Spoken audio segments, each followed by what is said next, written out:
ลาบหมูแบบนี้มีผู้ใดเคยเฮ็ดกินบ่พี่น้องส่วนตัวข่อยถือว่าเป็นอีกแบบนึงที่ข่อยมักเด้ข่อยมักเฮ็ดกินเพราะว่าหยังเพราะว่ามันเป็นกรอบๆจังซี่เนาะส่วนหลายเวลาเฮ็ดลาบหมูให้หัวหน้ากินเพิ่นสิมักแบบหนังหลายๆจังซี่เนาะก็สิเฮ็ดลาบหมูแบบปกติทั่วไปเลยแต่ว่าอันนี้ข่อยมักเอามาทอดหรือว่ามาอบก่อนเวลาเอาไปเฮ็ดคือว่าแซ่บอีกแบบนึงเด้พี่น้องเอ้ยตอนอบนี่ข่อยสิใส่เกลือแล้วก็ผงนัวหน่อยนึงเอามาคลุกเข้าให้มันเข้ากันเพื่อว่าให้ซีนมันมีรสชาติจังซี่นะแล้วก็เอาไปอบเลยข่อยใส่เป็นหม้ออบเอาเพราะว่าขี้คร้านปิ้งหรือว่าขี้คร้านทอดแบบนี้มันยากอบแบบนี้สะดวกสบายแห้งพี่น้องแป๊บเดียวเนาะข่อยอบรวมทั้งเบิดเลยมัน20นาทีแต่ว่าข่อยปิดไฟแล้วก็กลับด้านรอบนึงเด้อแต่ว่า20นาทีอบได้แล้วมันสิเป็นจังซี่พี่น้องแล้วแต่ความมักเด้อมักไผมักมันอันความสุกนั่นส่วนต้นหอมนี่ก็มักไผมักมันอีกพี่น้องอยากใส่หยังก็ใส่ลงไปโลดเนาะพี่น้องเนาะอันนี้เฮ็ดอาหารการกินให้เฮาบ่ได้มีหยังยากเลยโดยเฉพาะพวกอาหารอีสานหรือว่าอาหารลาวแต่ว่ากินยามใดก็แม่นแซ่บยามนั้นพี่น้องเนาะฝอยไปฝอยมาหั่นเครื่องแล้วมาหั่นหมูต่อเลยหั่นหมูตอนแรกนี่ใส่อันถุงมือพี่น้องใส่ถุงมือเพราะว่าสิแบ่งให้หัวหน้าซิมน้ำยานแล้วขี้เดียดเอาว่าซ่า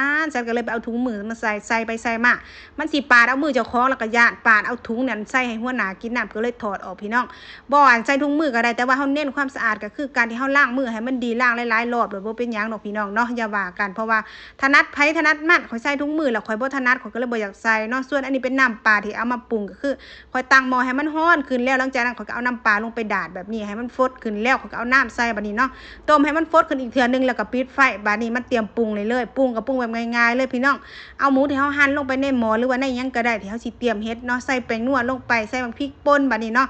ใส่ข้าวคั่วแล้วก็ตามด้วยเครื่องเคียงที่เฮาหั่นไว้ลงไปได้เลยใส่ตามด้วยน้ำปลาพี่น้องแล้วค่อยสิเพิ่มน้ำปลาแดกผู้แสงจันทร์ลงไปน้อยนึงอันนี้คือขาดบ่ได้เลยเพิ่มความนัวว่าซั่นนัวหรือว่าแซ่บแบบไตสานบีบมะนาวลงไปพี่น้องบัดนี้ก็คลุกเข้าหรือว่าโคเล่ให้มันเข้ากันเลยบ่ได้มีหยังยากเลยเฮ็ดอาหารการกินแบบนี้พี่น้องเอ้ยแต่ว่าเฮ็ดยามใดก็แม่นว่าแซ่บยามนั้นพี่น้องซิมึงรสชาติคันมันโอเคตักใส่จานไปเสิร์ฟให้หัวหน้าพี่น้องหน้าตาในสีสันการเฮ็ดลาบหมูแบบนี้พวกเจ้าเอิ้นว่าลาบหมูหยังผู้ใดฮู้มาบอกกันแน่พี่น้องเอ้ยส่วนผักเครื่องเคียงของหัวหน้ามื้อนี้ก็จะมีตามที่เห็นเลยมีหมักแตงผักชีใบสะระแหน่แล้วก็ต้นหอมหมักมะระน้อย2หมากพี่น้องแล้วก็หมักพริก3หมากไปเสิร์ฟให้แล้วเด้อพี่น้องเอ้ยหน้าตาและสีสันการเฮ็ดอาหารให้หัวหน้าข่อยมื้อนี้ผ่านบ่พี่น้องอย่าหาว่าแต่ข่อยเฮ็ดบักเขือให้เรากินเด้อพี่น้องเด้อซีนก็มี